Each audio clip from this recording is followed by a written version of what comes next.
Hi guys, it's Amar here again from Black Knight Real Estate. Look, first of all, I just want to thank you all for your overwhelming support that I received and all your feedback from my previous market update video. Look, today is not about a market update. Following the video that I did last month, I actually had a lot of inquiries coming in from people wanting to find out a little bit more about the First Home Buyers Grant and the changes happening to it, which comes into effect on the 1st of July this year. So I thought, look, why not just make a follow-up video, because I kept it quite brief in my previous video. So I'll talk a little bit about what that means and what the details are. And if you have any further questions, feel free to give me a ring. So look, as mentioned earlier, there are changes coming into effect, and it's exciting times for first home buyers out there. So the specifics of it, look, to begin with, anyone who's looking to buy their first home in Victoria, up to the price range of $750,000, benefits out of these new rules. Now, the state government has clearly put an emphasis on making sure that people find and to actually have the home buying process a lot easier, because the house prices, as we all know, have been growing up quite significantly over the last 12-18 months. So as it stands, what the government has said is anyone who's looking to buy their first home up to the price range of $600,000 will not have to pay the stamp duty cost anymore. So looking at the graph, I'm going to talk you through a few of those price points and what it means in terms of dollar savings for each of those price points. Essentially, it means that someone who's looking to buy a house which costs up to $300,000 will save $5,685 in stamp duty exemptions.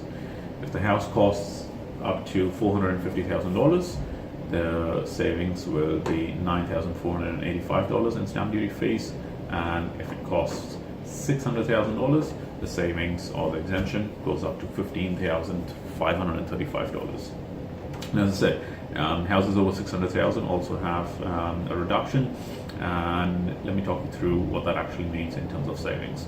So if the house was to cost $650,000, currently what you would pay in stamp duty would be $34,070, and what you would now pay, as far as the new rules go, is $11,357, which in dollar savings is $22,713. In contrast, if you were to buy a house which costs $700,000, the current duty would apply at $37,070. Under the new rules, the new duty would be $24,713, which represents a total gain of $12,357. So as you can see, guys, the savings is quite significant regardless of the tiers that you look at.